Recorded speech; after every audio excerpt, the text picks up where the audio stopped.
बोलो। Yes sir. ये channel को शेयर कर दो, सर आउटलाइंस बताएंगे। बता दीजिए कम बच्चे बताई दीजिए। अभी लैपटॉप बुला लो। अरे खुदा लो बैठा।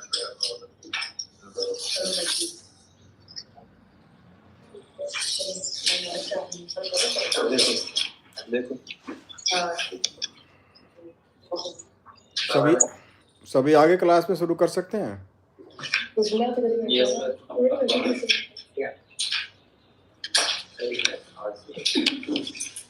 बैठिए, जल्दी बैठिए, जल्दी करो।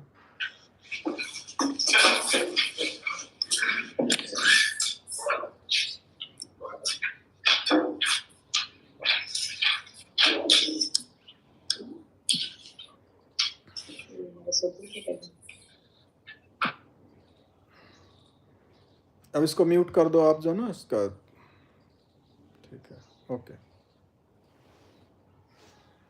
चलो शुरू करते हैं test passage.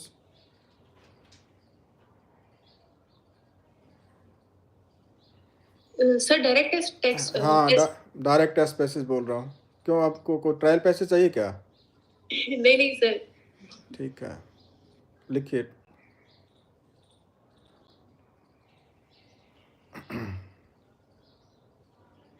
Five seconds, start. I rise to participate in the debate on the demands for grants on Agriculture Ministry.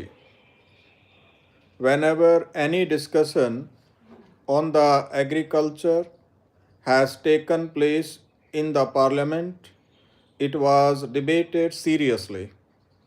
The honorable members have expressed their grave concern on the agricultural system in the country. However, even after the lapse of 62 years of independence, we notice that the agriculture sector has not improved to the extent it should have. Even Pandit Jawaharlal Nehru had observed that everything else can wait but not agriculture. While presenting a general budget or the budget relating to the agriculture, it has been stressed that the government stands committed for the transformation of agriculture and amelioration of the farmers.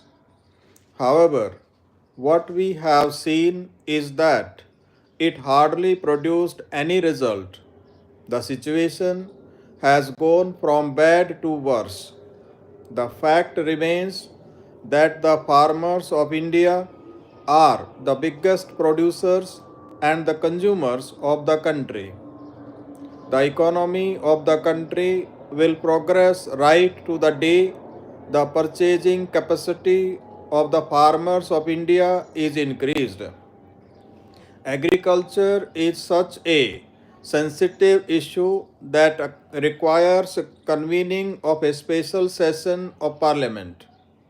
This special session should span over 10 to 15 days, wherein we can have a detailed discussion on agriculture.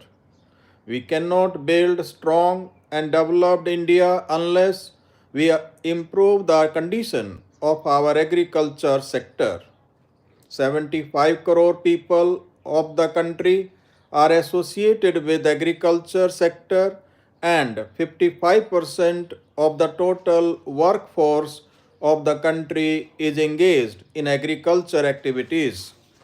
However, the agricultural growth is declining fast, farmers are committing suicide, and the rural population is migrating to the urban areas.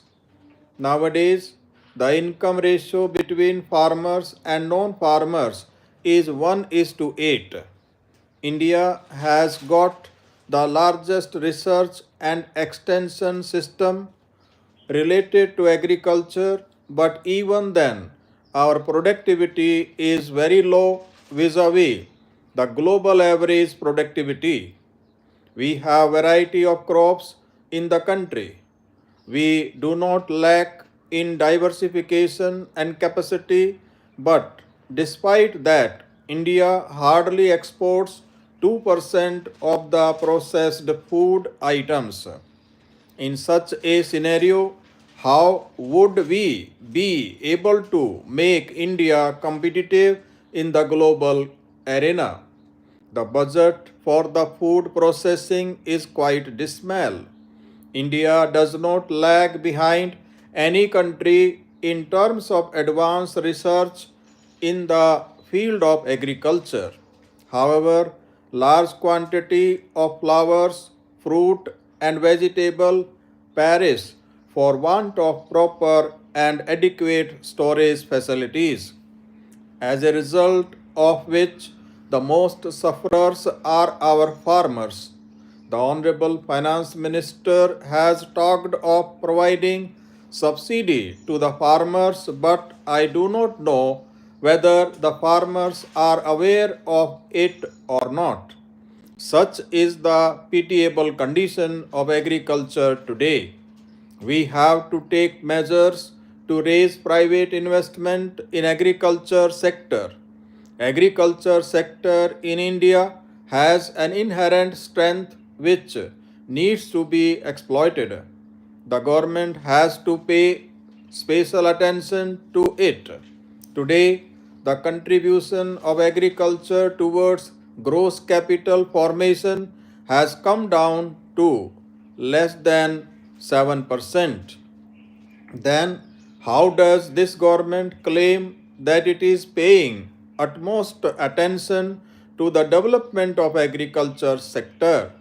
The agriculture production has constantly been falling. The production of all agricultural items has declined. The production of oilseeds has come down, as a result of which their prices have gone up sharply. Similarly, the production of sugarcane and cotton has also registered sharp decline.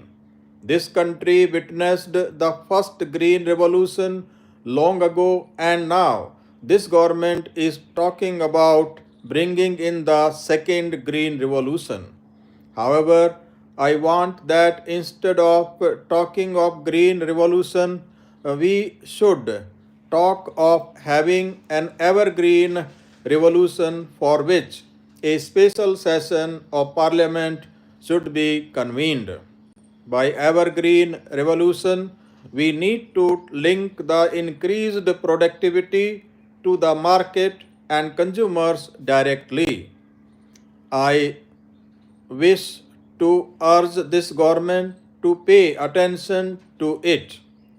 The government states that credit flow in agriculture sector has been increased, which is a welcome step. Though the credit flow has been increased, the interest subsidy has been cut down. Is it going to benefit the farmers? It is going to benefit only the big farmers. If the government has to ensure that the maximum farmers are benefited, they should chalk out a roadmap in order to enable the farmers to get maximum benefits from the institutional financing. We had continued a commission for farmers which had recommended that farmers should get loan at the rate of 4%. However, in the prevailing situation, the farmers need to be provided loan at less than 4% interest rate. So, the government should take a policy decision to waive off the total amount of interest of farmers, at least for the current year, of the areas which have reeled under flood or drought. The government should think over it sympathetically.